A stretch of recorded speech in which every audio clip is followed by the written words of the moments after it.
La Copa América la voy a jugar, no me retiro. Copa América. এখনই অবসর নয়, জাতীয় দলের হয়ে আরো খেলতে চাই আমি, বললেন লিওনেল মেসি। 2028 কোপা আমেরিকা খেলার পর নিজের শারীরিক অবস্থা ভালো থাকলে 2030 বিশ্বকাপেও দেখা যেতে পারে আমাকে। এক সংবাদ সম্মেলনে মেসি নিজেই এমন আভাস দিয়েছেন ভক্তদের উদ্দেশ্যে। বিস্তারিত রিপোর্টে। আজ স্পেনের কাছে হেরে আর্জেন্টিনার শিরোপা জয়ের স্বপ্ন ভেঙে গেছে। এই পরাজয়ের পর অনেকেই ধারণা করেছিলেন হয়তো এবার জাতীয় দলকে বিদায় জানাবেন লিওনেল মেসি। তবে সেই সব জল্পনার অবসান ঘটিয়ে মেসি জানিয়েছেন এই মুহূর্তে অবসরের কোনো পরিকল্পনা তার নেই। সংবাদ সম্মেলনে মেসি বলেন, যতদিন তিনি শারীরিকভাবে নিজেকে ফিট ও প্রতিযোগিতামূলক অবস্থায় অনুভব করবেন ততদিন আর্জেন্টিনার জার্সিতে খেলতে চান।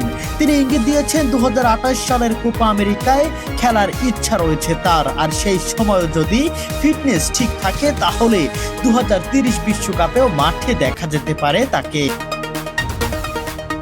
এদিকে বিশ্বকাপ ফাইনালে হার আর্জেন্টিনা ও তাদের সমর্থকদের জন্য অবশ্যই হতাশার। তবে এই কঠিন মুহূর্তেও মেসির এমন বার্তা ভক্তদের নতুন করে আশাবাদী করেছে। ফলে আপাতত নিশ্চিতভাবেই বলা যায় আন্তর্জাতিক ফুটবল থেকে এখনই বিদায় নিচ্ছেন না লিওনেল মেসি। তার লক্ষ্য এখনো দেশের জার্সিতে আরো কিছুদিন খেলে যাওয়া।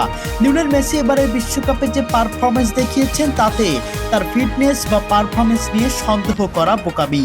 এখনো তিনি যে কোনো তরুণ, শক্তিশালী কিংবা নামি দামি ফুটবলার চেয়েও শতগুণে ভালো পারফরমেন্স করে চলেছেন।